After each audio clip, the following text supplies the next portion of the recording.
The next morning, Emily woke to the soft light of dawn filtering through the curtains. For a moment, the strange events of the previous night felt like a dream, until she saw it. Sitting on her bedside table was the same photograph she had left in the attic. Her heart skipped a beat.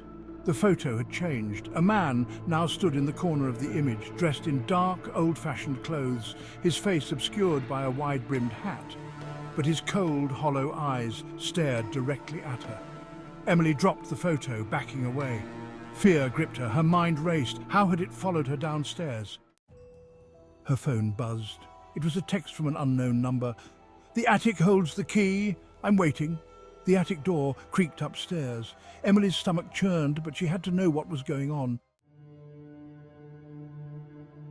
Slowly, she climbed the stairs and pushed the attic door open. Inside, everything looked the same, except for one thing. A large, antique mirror had appeared in the middle of the room.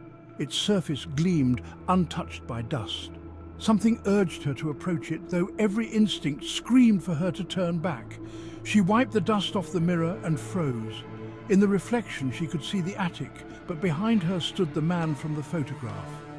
Spinning around, her heart pounding, Emily found herself alone. She looked back at the mirror. The man was gone from the reflection too. But her eyes drifted down to the base of the mirror, where something caught her attention. A small wooden box was half buried under old papers, locked with a rusty key. Her hands trembled as she picked up the box.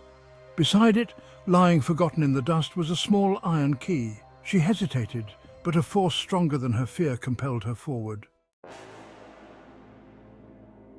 She unlocked the box, revealing a bundle of letters and an old photograph.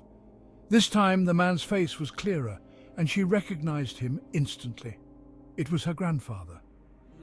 The letters were cryptic, filled with warnings about dark forces that had haunted her family for generations. One letter stood out, dated just days before her grandfather's death. "Emily, if you're reading this, I couldn't protect you. The mirror, it's not just a mirror, it's a doorway. They've been watching us for years, waiting for you.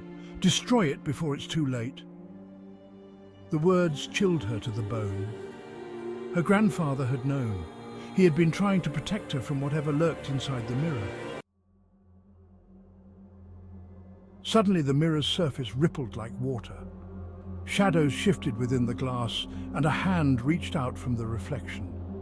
Emily's breath caught as the cold fingers brushed her skin. She stumbled backward, dropping the letters. The figure in the mirror, the man, began to emerge, his hollow eyes locking onto hers. Panicked, she backed away, but there was nowhere to run. The attic seemed to close in around her, the air growing thick with whispers. "Find me," the voice rasped from the shadows. Emily's heart raced. She had to end this. Her grandfather's words echoed in her mind. "Destroy it!" With a sudden burst of adrenaline, she grabbed a heavy candlestick from a nearby shelf and hurled it at the mirror. The glass shattered with a deafening crash, the shards scattering across the floor like pieces of a broken spell. The whispers stopped. The oppressive presence lifted. The attic was silent again. Emily fell to her knees, trembling. It was over. Whatever darkness had been trapped in the mirror was gone.